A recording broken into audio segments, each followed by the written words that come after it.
In the Spirit of Your Destiny, from Lara, the untold story that inspired Dr. Zhivago, by Anna Pasternak.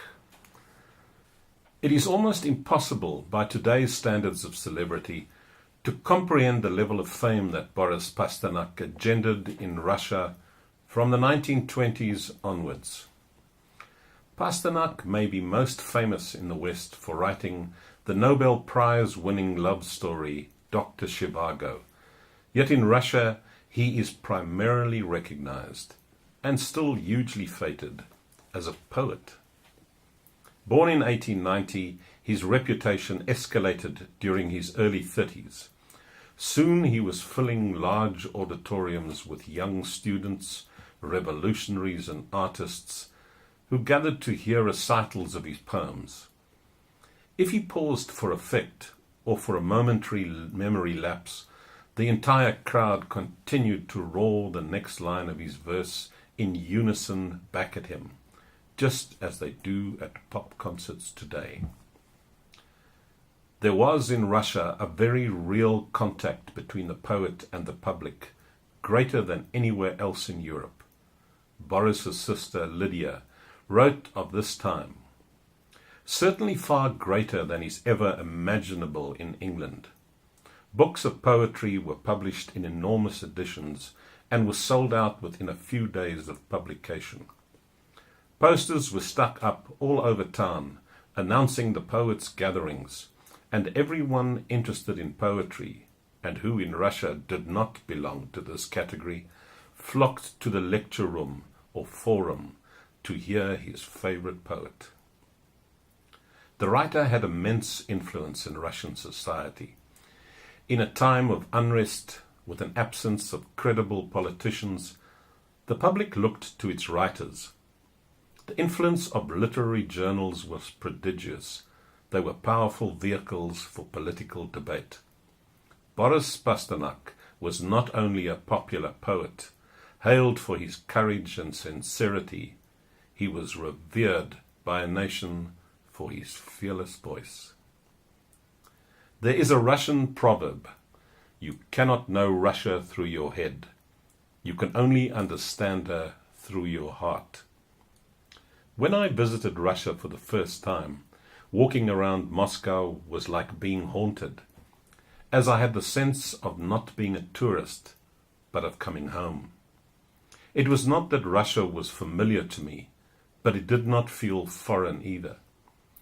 I marched through the snow one wintry February night, up the wide Tverskaya Street, to dinner at the Café Pushkin restaurant, acutely conscious that Boris and Olga had used the same route many times during their courtship over 60 years earlier, treading the very same pavements.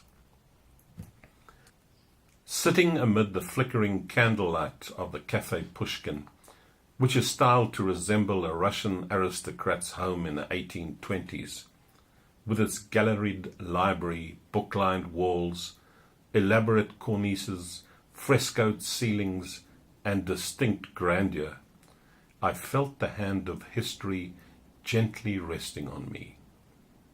The restaurant is close to the old offices of Novy Mir, Olga's former workplace on Pushkin Square. I imagined Olga and Boris walking past, their heads bowed low and close against the snow, wrapped in heavy coats, their hearts full of desire. 5 years later, on another visit to Moscow, I went to the Pushkin statue erected in 1898, where Boris and Olga frequently rendezvoused during the early stages of their relationship. It was here that Boris first confessed the depth of his feelings to Olga.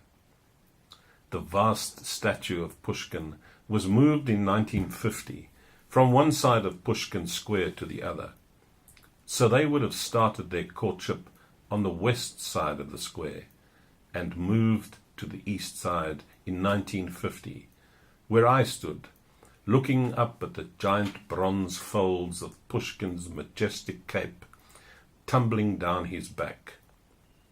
My Moscow guide, Marina, a fan of Putin and the current regime, looked at me standing under Pushkin's statue, envisaging Boris at that very spot, and said, "Boris is an inhabitant of heaven.